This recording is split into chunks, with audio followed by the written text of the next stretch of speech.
Assalamualaikum warahmatullahi wabarakatuh. Innal hamdalillah nahmaduhu subhanahu wa ta'ala wa nashkuruh. Na'udzubillahi min syururi anfusina wa min sayyiati a'malina. Man yahdihillahu fala mudilla lahu wa man yudlil fala hadiya lahu. Asyhadu an la ilaha illallah wahdahu la syarika lahu wa asyhadu anna Muhammadan abduhu wa rasuluh. Nusalli wa nusallim ala hadzal nabiyil karim sayyidina wa habibina wa maulana Muhammadanil amin wa ala alihi wa sahbihi ajma'in. Amma ba'du. Faya ayyuhal mu'minun ittaqullah. Usikum wa nafsi bitaqwallah faqad fazal muttaqun. Saudara muslimin dan muslimat, mukminin dan mukminat, sidang penonton yang dirahmati Allah Subhanahu wa taala. Alhamdulillah, terlebih dahulu syukur kepada Allah Subhanahu wa taala yang mengizinkan kita bersua muka pada malam ini. Malam ini masuk kepada malam Ramadan yang kedua dan tarawih yang kedua telah kita laksanakan. Alhamdulillah. Walaupun berbeza, selalunya kita bertarawih di rumah-rumah Allah, di masjid dan di surau.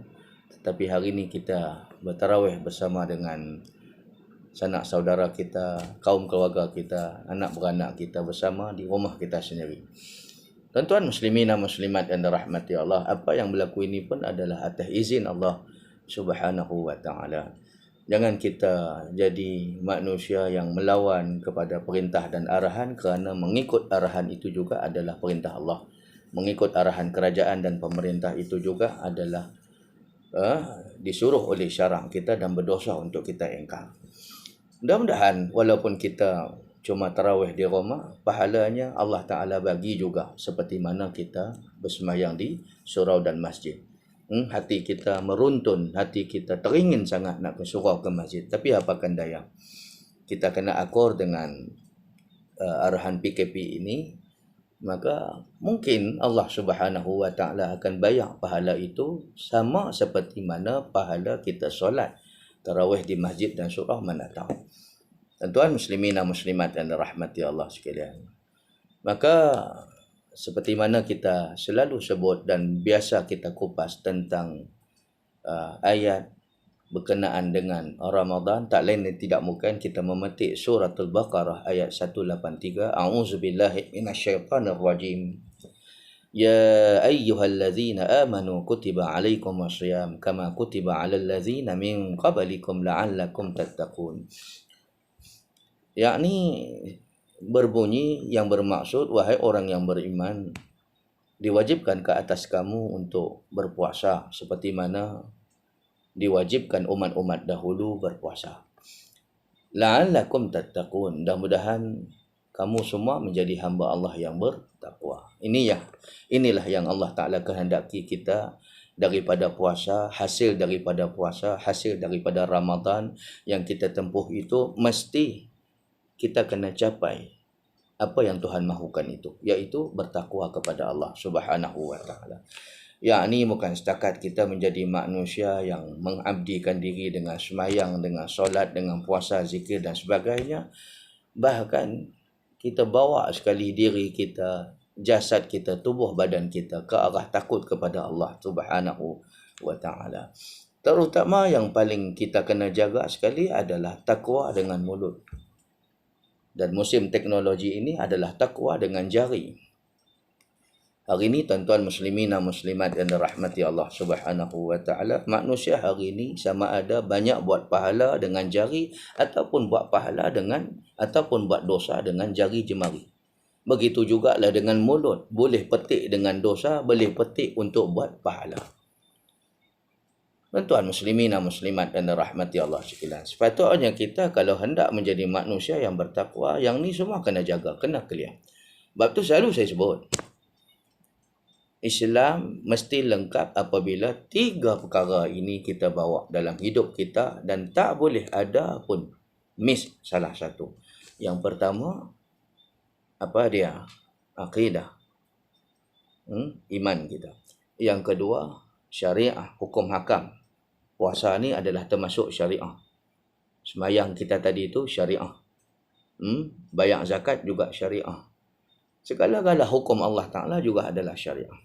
Yang ketiganya, akhlak. Akhlak adalah perkara yang sangat penting. Apa yang berlaku hari ini, manusia hanya pegang kadang-kadang syariah dan juga akidah, tetapi tidak memegang akhlak. Ini yang menimbulkan fitnah kepada orang-orang agama, fitnah kepada Islam, fitnah kepada orang elok-elok, orang baik-baik. Sebab itu muslimin dan muslimat yang dirahmati Allah Subhanahu wa taala, apabila kita lihat satu orang yang kita lihat akidah dia bagus, ahli sunnah wal jamaah. Yang kedua, syariat dia bagus, dia semayang tak tinggal. Tiba-tiba akhlaknya tidak bagus. Inilah yang berlaku pada hari ini. Berlaku pada hari ini. Dia hanya cuma ambil akidah dan syariah, tetapi akhlaknya tidak ambil. Mulutnya melambangkan akhlaknya, melambangkan hatinya. Apa yang ditulis di Facebook, apa yang ditulis di Instagram, apa yang ditulis di WhatsApp dan sebagainya, itu semua melambangkan akhlaknya dan hatinya. Tetapi ada orang juga dia berakhlak, akhlaknya bagus, dia okey, cakapnya elok, cakapnya baik, dia tulis yang baik-baik saja di Facebook dan sebagainya, tetapi malangnya akidahnya tidak bagus pula. Dia semayang macam kita, syariat dia clear, tetapi dia terlibat dengan Syiah, maka tidak dianggap sebagai Islam yang sempurna. Ataupun satu orang akidahnya yang bagus, clear, begitu jugalah dia punya akhlak pun bagus, pemurah, penderma, sangat-sangat baik hati, tiba-tiba tidak solat, tiba-tiba tidak menutup aurat, tiba-tiba tidak puasa, ataupun dia puasa tetapi tidak solat. Macam mana Allah Subhanahu wa taala nak bagi pahala puasa tu kalaulah dia tidak solat? Sedangkan solat itu as-salatu imaduddin. Solat itu tiang agama. Siapa tinggalkan solat, dia meruntuhkan agamanya. Maknanya tak ada makna kebaikan yang dia buat. Apa kebaikan? Sedekah yang dia buat tak ada pahala, puasa yang dia buat tak ada pahala, bacaan Quran dia buat, dia baca tidak ada pahala. Ini masalah dari segi syariah. Sebab itu tuan-tuan, tak kisahlah kita ni ustaz kah ataupun bukan ustaz. Kalau sekiranya ketiga-tiga perkara tadi, tiga-tiga benda ini tadi kita pegang elok-elok sungguh-sungguh, cantiklah Islam yang kita bawa. Kita jaga sungguh-sungguh kita punya akidah, jaga sungguh-sungguh kita punya syariah, jaga elok-elok kita punya akhlak. Cantiklah seseorang itu, walaupun dia bukan ustaz sekalipun. Tetapi kalau dia sendiri dianggap sebagai orang alim, orang agama, ustaz, pakai itu, pakai ini dan sebagainya, Masya Allah, pakaiannya melambangkan ahli sunnah, melambangkan orang-orang alim, tiba-tiba akhlaknya tidak cantik. Bahasanya di dalam Facebook sangat kesat. Bahasanya ketika mana dia secara live, membuat video live itu pun sangat-sangat tidak menggambarkan sebagai orang Islam yang baik dan sebagainya. Di sinilah kelemahan orang tersebut. Saya tidak menuju kepada siapa-siapa, tetapi di sinilah sebenarnya mereka hanya ambil akidah syariah, tetapi akhlaknya tidak diambil sama ataupun tidak dijaga sama. Tuan-tuan muslimin dan muslimat yang dirahmati Allah sekalian. Begitu juga saya ingin menarik perhatian tuan-tuan untuk saya bacakan di dalam surah Al-Baqarah ayat 274 yang berbunyi a'udzubillahi minasyaitonirrajim. Alladzina yunfiquna amwalahum bil-laili wan-nahari sirran wa 'alaniyah. Falahum ajruhum 'inda rabbihim wala khaufun 'alaihim wala hum yahzanun. Sadaqallahul azim. Surah Al-Baqarah ayat 274 yang berbunyi alladzina yunfiquna amwalahum, mereka yang infakkan harta benda mereka, bil-laili wan-nahar, malam dan juga siang. Tak kira dia rasa dia nak derma, dia nak sedekah, dia nak sumbang, dia tak kira siang dia buat malam, dia tak boleh malam dia buat siang. Dia sampai jadi macam tu, jadi satu orang yang tak boleh dengar ada orang susah, dia pergi sampai pukul 3 pagi pun dia pergi. Ni Allah Ta'ala sebut golongan yang macam ni, alladzina yunfiquna amwalahum bil-laili wan-nahar, orang yang menginfakkan harta bendanya ke jalan Allah Ta'ala pada waktu malam dan juga siang. Sirran wa alaniyah, Sama ada secara sembunyi-sembunyi, sengap-sengap, ataupun secara terang-terang. Ini bermakna sedekah secara sembunyi pun Tuhan terima, terang-terang pun Allah Ta'ala terima. Kenapa pula bila kita lihat satu orang yang bersedekah terang-terang itu, kita pula sakit hati dengan dia?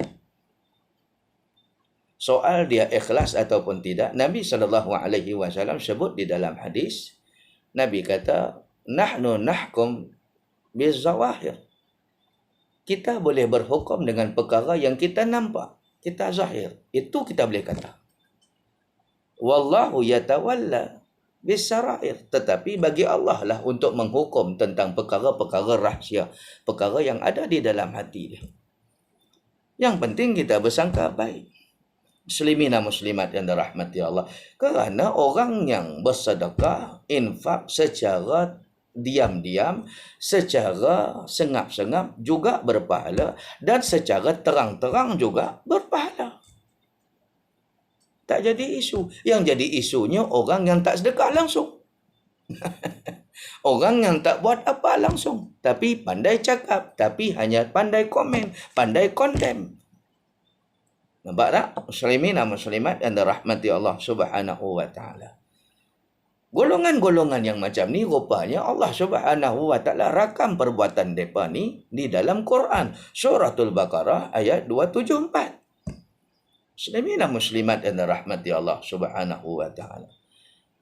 Mudah-mudahan kita sepatutnya bila lihat golongan yang macam ini, akhlak kita apa dia? Ya Allah, berikanlah dia kesihatan supaya dia boleh buat baik lagi.